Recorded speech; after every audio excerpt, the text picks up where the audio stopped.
Assalamualaikum warahmatullahi wabarakatuh. Gimana kabarnya Bapak Ibu sehat ya? Alhamdulillah.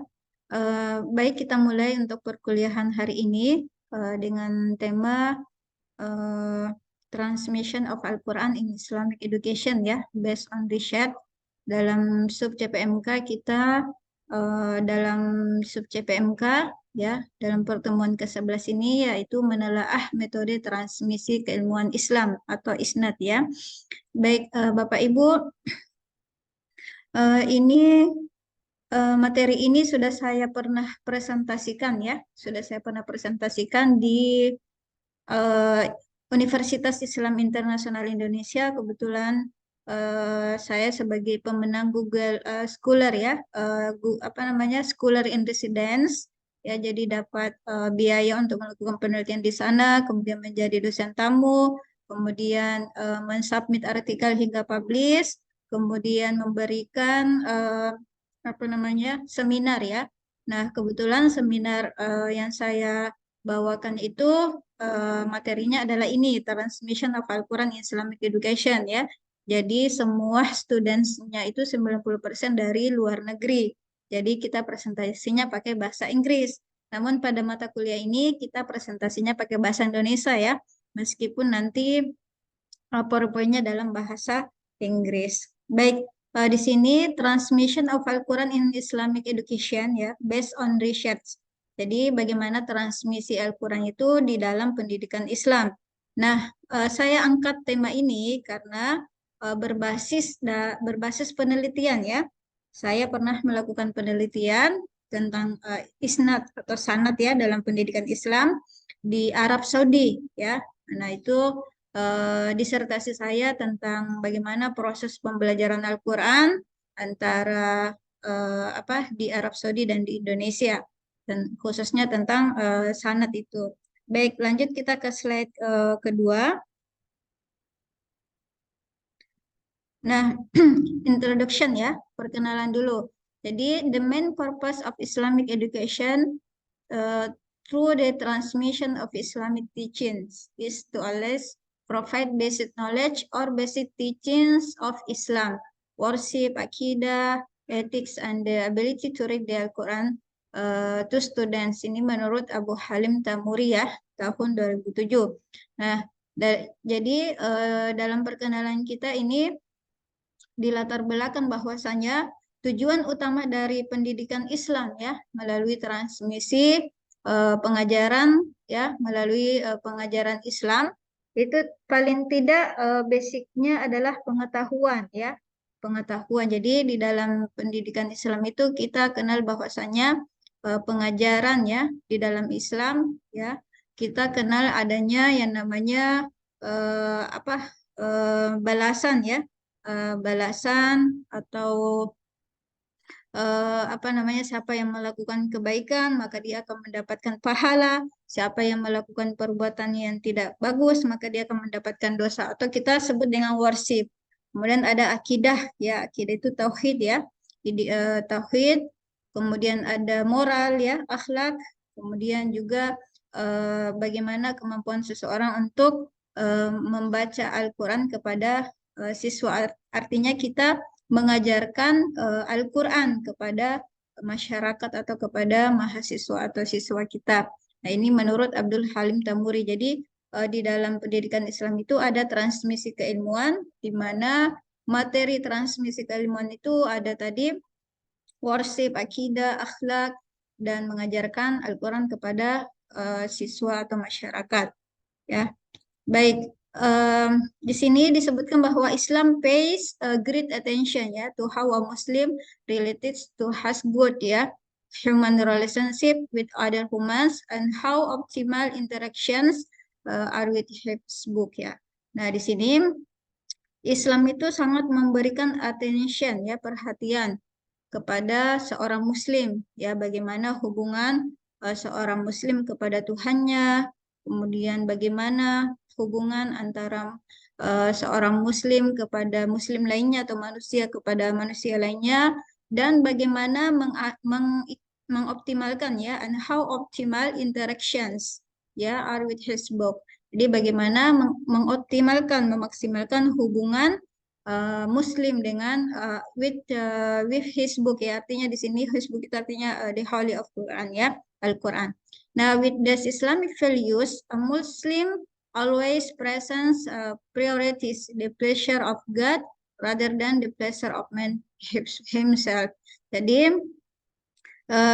dengan nilai-nilai Islam ini ya, nilai-nilai Islam yang ketiga tadi itu, Muslim selalu memprioritaskan apa namanya, memprioritaskan seorang Muslim ya. Jadi Muslim selalu memprioritaskan saudaranya ya, saudaranya.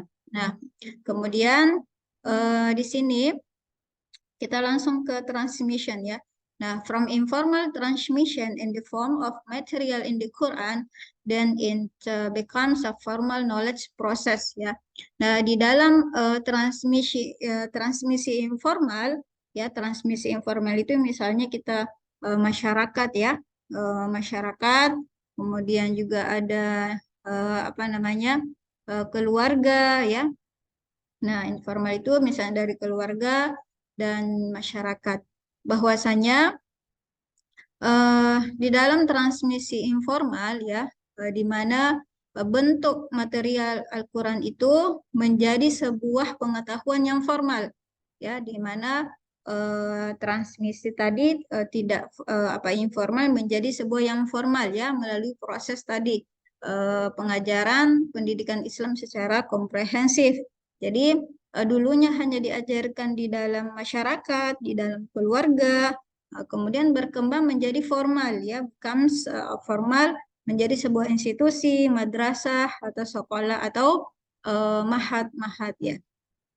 Nah, until now the process of transmission knowledge ya, especially Islamic education, has undergone a transmission from traditional to modern approaches. Jadi sampai sekarang nih ya, transmisi pendidikan Islam itu ya, khususnya pendidikan Islam itu mengalami perkembangan ya, mengalami perkembangan dari sistem tradisional kepada sistem modern atau pendekatan modern, di mana misalnya kita menggunakan internet ya, menggunakan internet karena internet itu disediakan bagi bagi masyarakat sosial yang modern ya, mana mungkin internet itu bisa diakses oleh masyarakat yang tidak mempunyai akses ke wifi ya, tidak mempunyai akses ke laptop, HP ya. Jadi sekarang kita kenal bahwasanya masyarakat modern itu sering ya, atau memiliki konektivitas ya,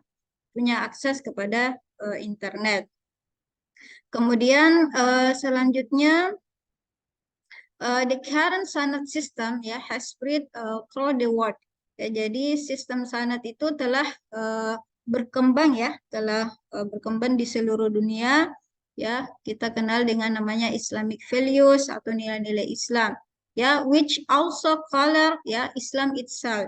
Jadi yang mewarnai Islam itu sendiri. Jadi sistem sanad itu atau isnad ya datang untuk mewarnai Islam itu sendiri. Nah, bagaimana cara mewarnai ya? Kita lihat nanti ya. Nah, misalnya menurut Quraisy tahun 2016 bahwasanya telah mewarnai Islam itu sendiri baik itu di Eropa maupun di negara-negara lain ya. Nah, sejarahnya misalnya delegation companions from the Arabian ya. Jadi ada sebuah delegasi dari Arab ke Venezuela atau kepada Eropa dengan membawa misi Al-Quran ya. Jadi sejarah di mana sistem sanad itu ada ya, khususnya di daerah Eropa ya, itu mulai dari adanya delegasi company ya, companions from the Arabian. Jadi adanya delegasi dari dunia Arab kepada Eropa dengan membawa misi Al-Quran ya. Nah, misalnya misi tersebut ya, materinya ada Al-Quran dan hadis. Jadi Allah Subhanahu wa taala not only send down a holy book in which Muslims believe that Allah Subhanahu wa taala spoke to the Prophet Muhammad sallallahu alaihi wasallam. Ya, jadi Allah tidak hanya mengirim nih ya, mengirim kitab suci Al-Quran, di mana Muslim percaya bahwasanya Allah Subhanahu wa taala berbicara kepada Nabi Muhammad SAW dalam sebuah bahasa ya. Kemudian apa namanya, agar dapat dimengerti. Jadi tidak hanya Al-Quran itu diturunkan kepada Nabi Muhammad SAW dalam sebuah bahasa Arab untuk Nabi Muhammad saja, tetapi untuk seluruh umat muslim atau seluruh umat manusia yang ada di muka bumi ini ya. Nah, di sini introduction about transmission ya. Kita kenal bahwasanya pencetus ya, meskipun ini ada beberapa pendapat yang mengatakan bahwa R.J. Dolby ya, seorang pakar transmission, menyatakan bahwa di dalam bukunya yang berjudul The Transmission of Science ya, The Success ya. Jadi awal sejarahnya transmisi itu atau transfer of knowledge itu ya, atau perpindahan sebuah pengetahuan itu awalnya dari ilmu umum ya, ilmu umum. Jadi bukan dari ilmu apa namanya dalam Al-Quran, bukan, tapi dari ilmu lain, nanti kita belajar sejarahnya gimana. Nah, dia menyebutkan bahwasanya di dalam transmission itu ada yang namanya enculturation, ya, acculturation, and socialization. Nah, ini ada juga yang menyatakan bahwa reception, diffusion, transfer, communication, and fashion, ya. Tapi di dalam penelitian ini saya lebih menekankan kepada sub-sub transmisi itu, yaitu enculturation, akulturasi, dan socialization, ya. Meskipun nanti banyak para ahli yang menyatakan bahwa misalnya fashion ya, fashion misalnya sangat berkaitan dengan socialization ya. Nah, nanti kita diskusi tentang bagaimana bentuk-bentuk transmisi tersebut. Jadi di sini bahwa discuss the transmissions of science ya to successive generations of scientists ya. Di bahwasanya diskusi tentang transmisi ilmu pengetahuan itu telah sukses ya dari generasi sains ya. Jadi saya sebutkan tadi bahwasanya transmisi itu tadinya dari ilmu sains ya, dari pengetahuan umum. Nah, di sini teman-teman Bapak Ibu bisa membaca Dolby 2015 ya. Lanjut. Nah, di sini ada transmission history ya, bagaimana sejarah transmisi itu, memperkenalkan dari Dolby ya, di dalam sebuah disiplin keilmuan yang baru ya, dalam experimental physical chemistry ya, bahwasanya di abad ke-19 itu di Jerman ya, di Jerman, di mana Jerman itu ya, di sini so that Dolby is interested in paying attention ya. Jadi Dolby ini sangat memberikan perhatian yang sangat besar ya kepada dua keilmuan tadi ya, physical chemistry tadi dan disiplin eksperimental. Ya, ini adalah sejarahnya. Jadi khususnya di Amerika Utara ya, Amerika Utara itu lebih cepat ya proses transmisinya dibandingkan dengan France ya, Prancis atau England ya, Inggris lebih besar. Kenapa? Karena di sini disebutkan bahwasanya khususnya di pendidikan tinggi ya, North America accepts ya aspects of the German. Jadi North America ini lebih menerima ya aspek-aspek pendidikan dari Jerman dibandingkan dari Prancis dan England. Jadi tergantung dari orang yang menerima transmisi tersebut. Di sini dikatakan bahwasanya dengan transmisi tadi orang Amerika Utara lebih cepat menerima ilmu pengetahuan tadi melalui transmission dibandingkan dengan Prancis ya dan Inggris ya. Kemudian selanjutnya bahwasanya di sini dikatakan misalnya seorang profesor ya, seorang profesor itu memberikan porsi yang besar, yang luas kepada mahasiswanya, di mana mahasiswa itu tertarik kepada subjek yang baru ya. Nah, kemudian setelah postdoktoral mahasiswa tersebut ya, setelah postdoktoral mereka kembali ke negaranya masing-masing untuk apa? Untuk membangun misalnya laboratorium di mana proses transmisi itu dikembangkan atau dilanjutkan. Jadi adanya proses transmisi dari profesor ya kepada mahasiswa postdoktoral, misalnya orang yang sudah selesai PhD ya, PhD holder, kemudian balik ke negaranya ya untuk membuka laboratorium, misalnya jika ilmu-ilmu kayak tadi disiplin eksperimental atau physical chemistry.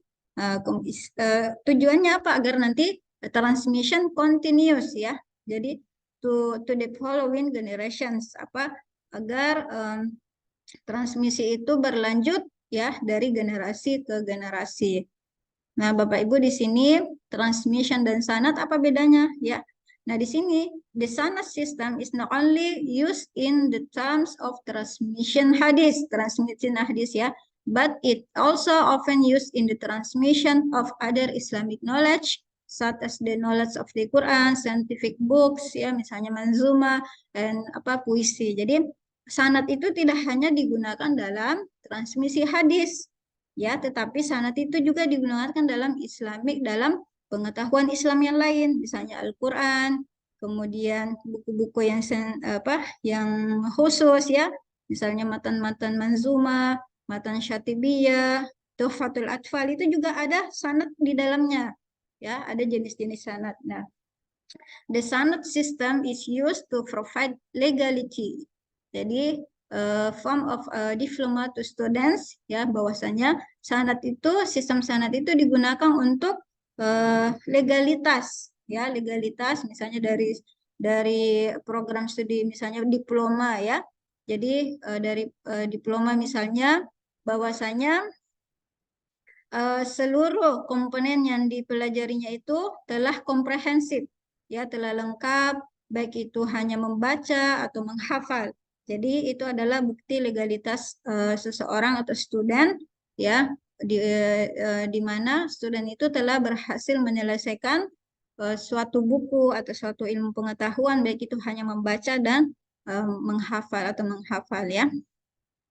Nah, di sini jadi ada beberapa elemen yang sangat penting dalam pembelajaran transmisi. Yang tadi saya sebutkan ada enculturation dan akulturasi. Jadi Bapak Ibu bisa membaca buku saya ya, buku saya yang telah Bapak Ibu miliki. Di situ dibahas secara detail ya, apa yang dimaksud dengan enkulturasi, apa yang dimaksud dengan transmisi, apa yang dimaksud dengan akulturasi. Baik, Bapak Ibu, di sini ada 19 slide ya. Bapak Ibu bisa lihat di sini bahwasanya the acculturation process runs very quickly or slowly depending on the local communities perfection ya of the incoming foreign culture. Jadi akulturasi itu prosesnya bisa lebih cepat, bisa lambat tergantung dari community orang-orang lokal tersebut, kelompok dari masyarakat, di mana jika mereka dengan suka hati menerima foreign culture ya, budaya Barat itu dengan suka hati, ramah, dengan pokoknya senanglah ya, tidak terpaksa. Jadi sesuatu yang dilakukan secara terpaksa itu membuat slowly ya, membuat lebih lambat pengetahuan itu tersampaikan. Nah, itu namanya akulturasi ya. Ini menurut Kadir ya. Kadir. Nah, di sini Bapak Ibu bisa melihat pendapatnya Berry ya, tahun 1997. Nah, case study, karena tadi kan based on research ya, jadi the development of the sanad system is also felt by the many institutions that provide Islamic learning through the sanad system. Jadi banyak institusi yang menerapkan sistem sanad ya, menerapkan sistem sanad. Nah, one of the institutions that implement this system is Ma'had Imam Al-Bukhari Wahda Islamiyah Makassar.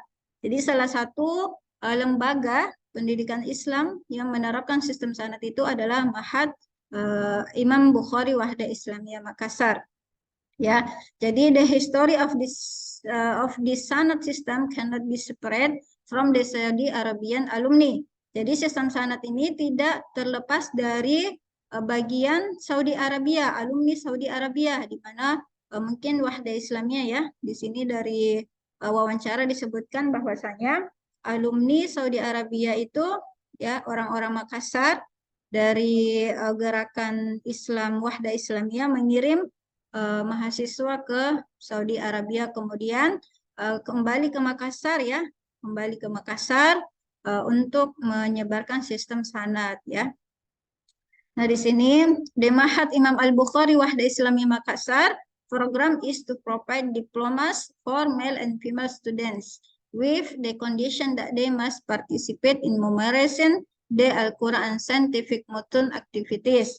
Jadi Wahda Islamiyah Makassar ini memiliki program yang terus berkembang ya, diploma untuk laki-laki dan perempuan, untuk student laki-laki dan perempuan, di mana kondisinya mereka harus berpartisipasi dalam menghafal Al-Quran dan scientific mutun ya, atau mutun-mutun ilmiah ya, atau matan-matan ilmiah, di mana misalnya mutun al-mustawa al-awwal, mutun tajwid Fatul Atfal by Sulaiman al-Jamzuri, al-mutun nahwu al-jurumiyah ya bi Abdullah Muhammad bin Muhammad al-Sunhaji, kemudian mutun akidah Muhammad Abdul Wahab, kemudian al-mutun usul fikih al-Warqati, kemudian arba'in nabawiyah, banyak sekali ya. Jadi mereka harus menghafal scientific mutun tersebut ya, mutun-mutun yang scientific ini yang spesial khusus agar bisa mendapatkan yang namanya sanad ya. Jadi semua matan ini memiliki sanad ya. Nah, tetapi dalam hasil penelitian saya disebutkan bahwasanya ada perbedaan antara Ma'had Imam Bukhari ya dalam implementasi sanad sistem tadi dengan tradisional Salaf Islamic Boarding School ya, in Indonesia that also applies the sanad system ya. Jadi ada perbedaan dalam pengimplementasian sistem sanad ya, sistem sanad, bahwasanya Imam Bukhari Wahda Islamiyah ini memiliki jaringan kepada Saudi Arabia ya, khususnya kepada Salafi Wahabi, movement gerakan Salafi Wahabi ya. Kemudian Ma'had Imam Bukhari Wahda Islamiyah Makassar ini mengatakan ya bahwasanya saya mewawancarai direktur dari Wahda Islamiyah Makassar tahun 2021.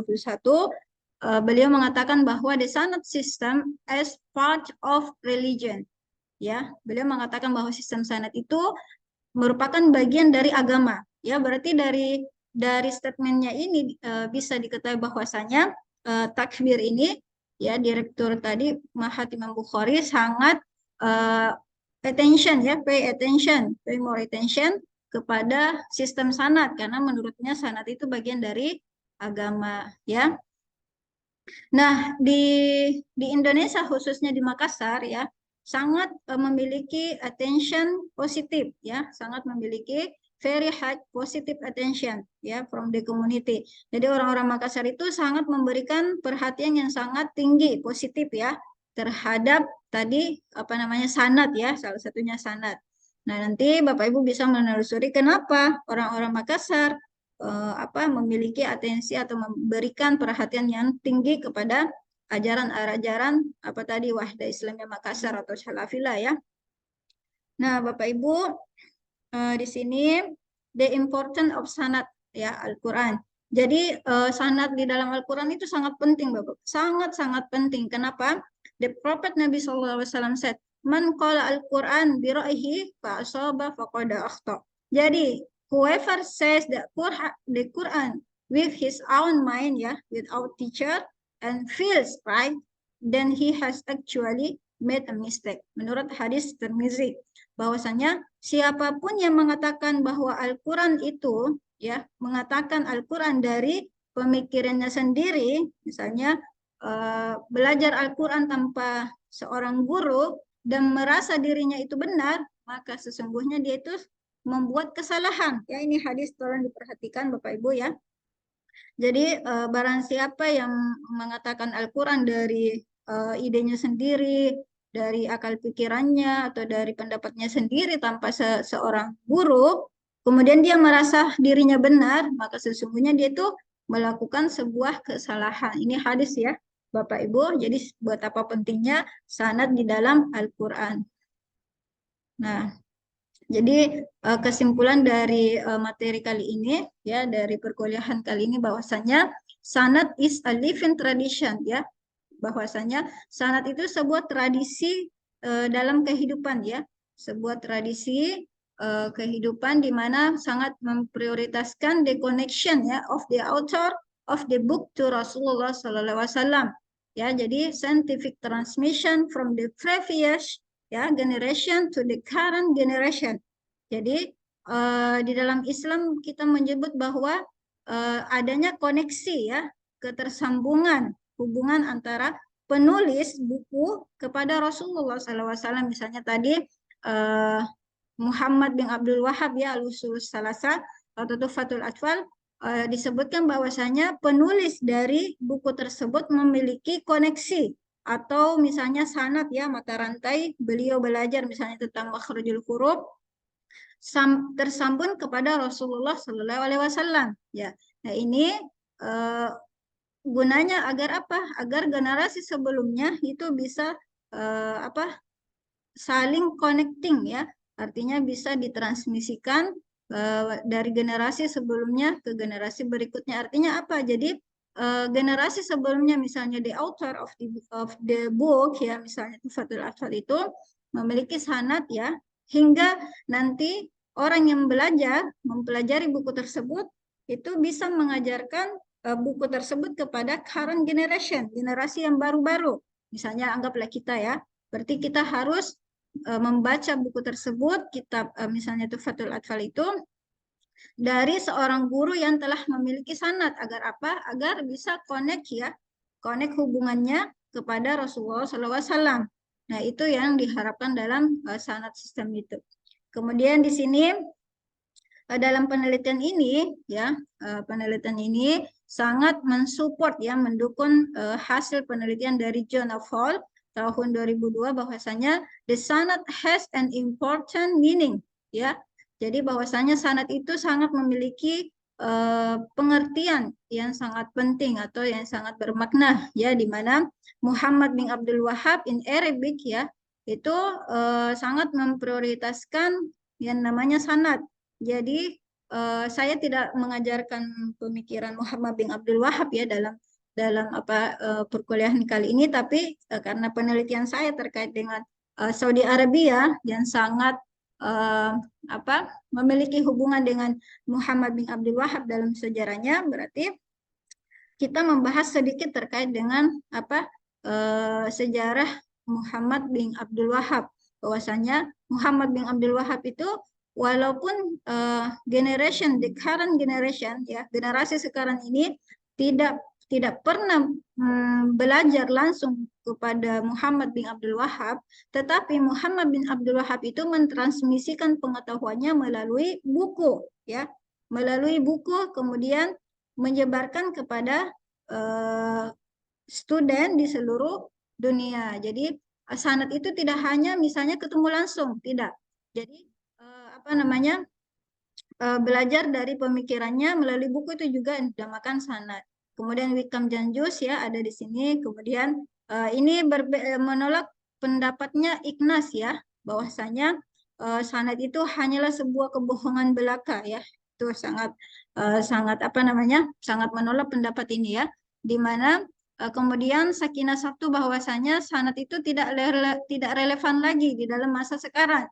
Ya, sangat tidak setuju ya. Saya sangat tidak setuju. Mengapa? Karena sanad itu sangat relevan ya. Mengapa? Justru dengan adanya tadi teknologi memudahkan kita bisa berkomunikasi dengan syekh, dengan guru kita di berbagai negara, Bapak Ibu ya. Misalnya dari Libya kita punya seorang guru dari Libya, Yaman ya. Tanpa ke Yaman, tanpa ke Libya mengeluarkan uang yang banyak, waktu dan lain-lain, itu kita bisa belajar langsung melalui internet Bapak Ibu. Jadi sangat relevan untuk bisa mengambil sanad ya, tentunya dengan syarat-syarat tertentu.